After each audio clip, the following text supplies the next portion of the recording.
Thank you, Denise, for that lovely introduction. I'm reading my speech because it's a story.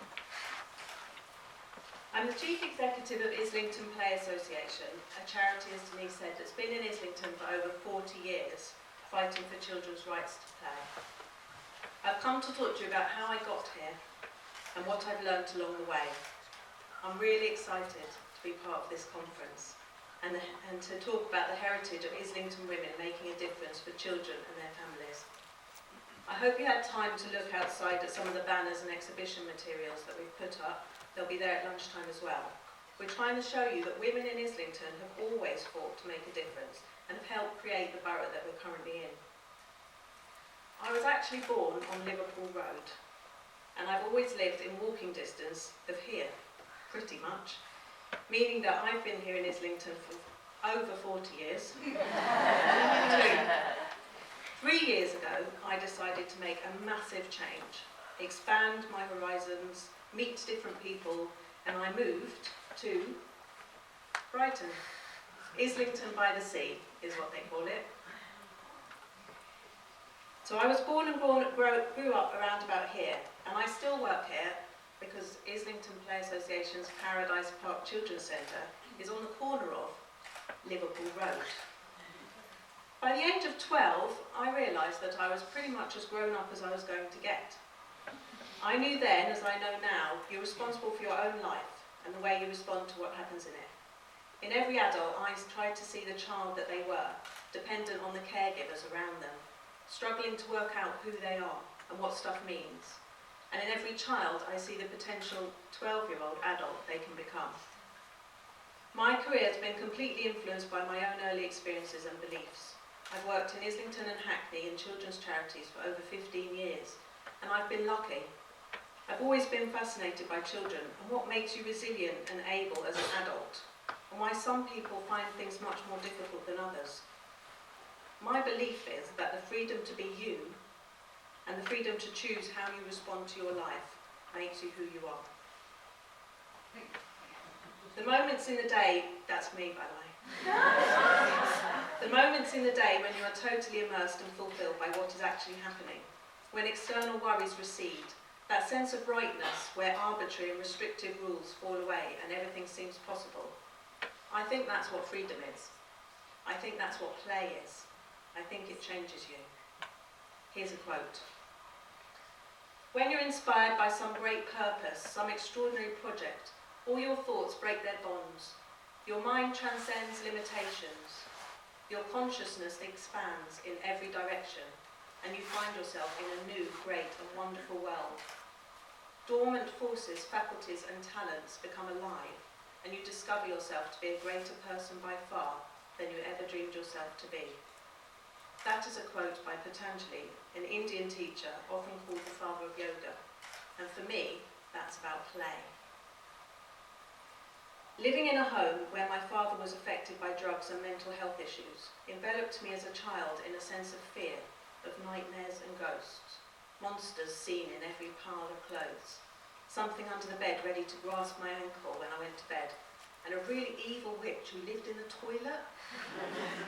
She'd whoosh up and try to grab me when I pulled the chain.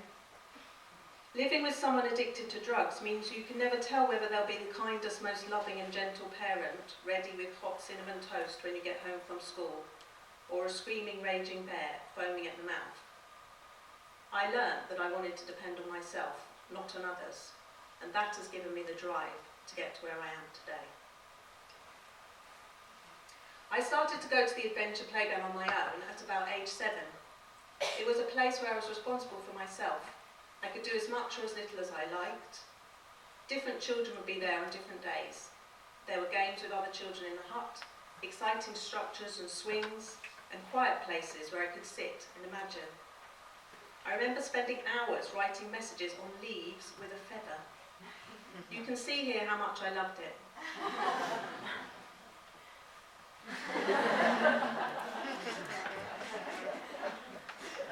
Children just never pose, do they? At my playground we had a massive scary tower with a rope swing, and I've tried to draw it for you. This picture is not necessarily accurate, except that it shows you accurately how scary I thought it was. I was not brave enough to go on it. Children used to border each other, and then that means jumping more people than one on the rope, for anyone who hasn't been to Adventure Playground. Children used to border each other and then jump off onto the net that you can see there. They also used to regularly bounce off that net and fall on the floor. There were broken bones. I thought it would be embarrassing if I couldn't do it properly, so I didn't do it at all. One night I was at the playground. It was bonfire night, so it was really dark, and the bonfire was on the other side of the playground. I went to the tower and stood looking at the rope swing. I stood for a long time in the dark, contemplating the situation. I knew I wasn't supposed to do it when no one was there.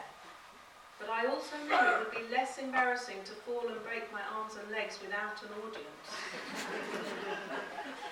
There was also the problem of how to do it alone, as you needed someone to throw the rope up. I went to the hut and found some string. I tied it round the rope swing and then laboriously climbed up the tower in the dark. I stood at the top of the tower looking out onto the blackness, holding the rope in both hands. My heart was racing, a bit like now. My mouth was dry. I jumped.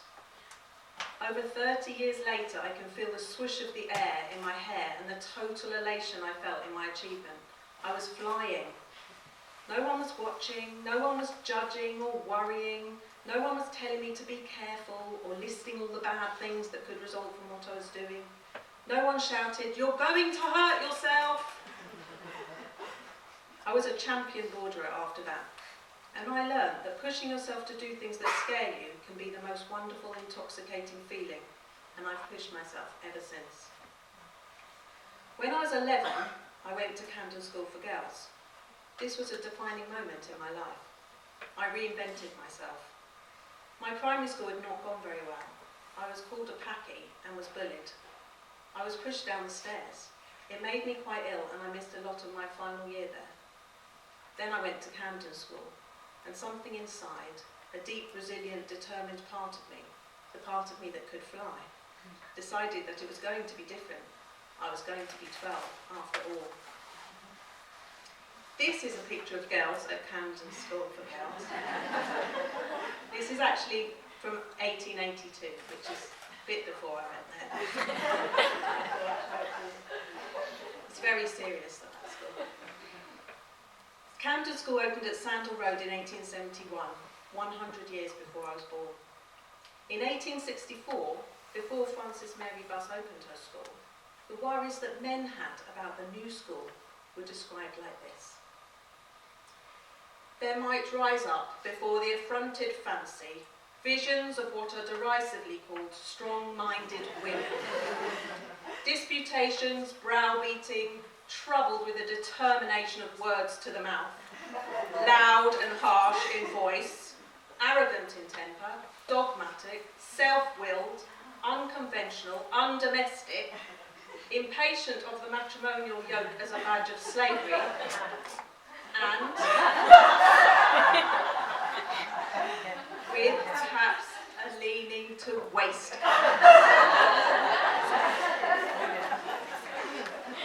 None of that came true, obviously.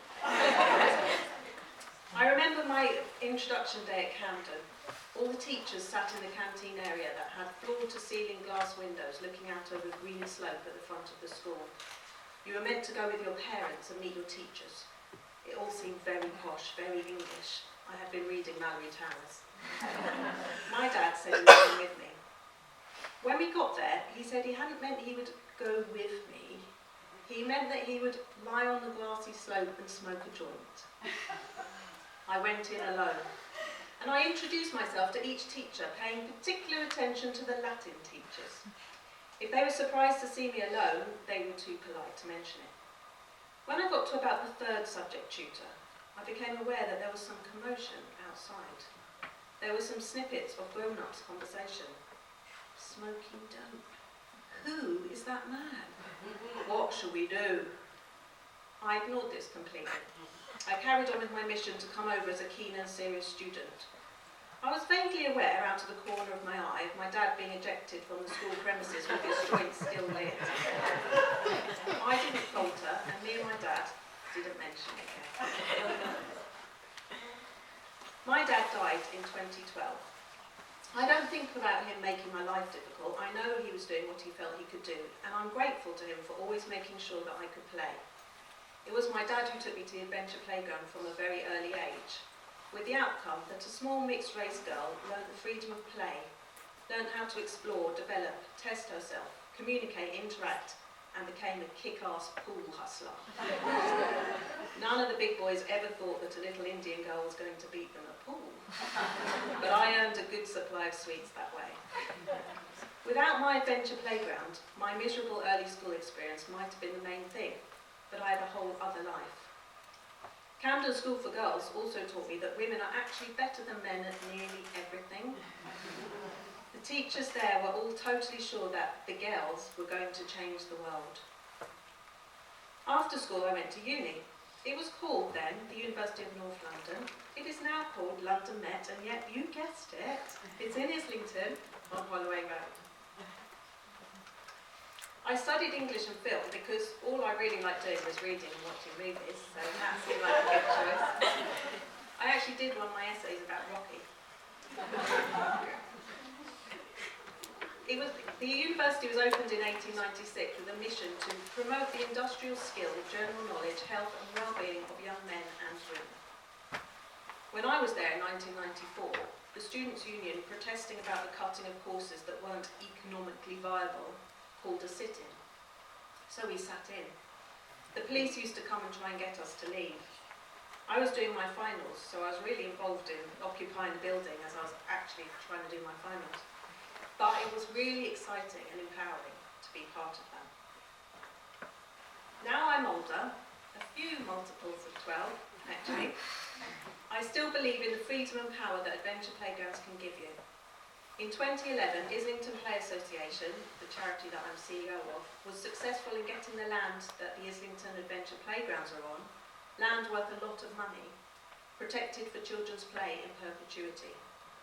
This means that the children of Islington will always have those spaces to play, explore, develop, learn, meet each other, try things out, and have the freedom to find out who they are and what they're capable of. And I'm really proud of my part of making that happen.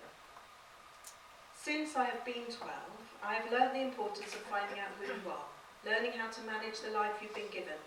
I've learned how important it is to do things that seem scary, and the amazing feeling of doing things you thought you couldn't do. I know the importance of free play for children, and maybe especially children living in challenging circumstances. I believe that people are not perfect, but they do the best they can do, and that includes me. So how did I get here? Well, when my first daughter was born, I got involved in playgroups, nurseries and services for children in Islington. I worked where I was and used my ability to fight to argue for children's experiences and rights. And I worked my way up from a volunteer mum at a playgroup to the CEO of Islington Play Association. I know it is very important that children get time to be themselves without the cares and concerns of their everyday lives, and that's why I do what I do. Protecting these amazing spaces to give children a chance to play drives me each and every day. I also know that women are able to change the world. We can feel deeply, understand complexity, forgive and care for others, and achieve amazing things that the system says can't be done. I'm proud to have been asked to come here, and I'm proud to be a woman. Thank you for listening, and I hope that you will all fulfil the potential that is inside you and make a difference to your community, and especially for the children.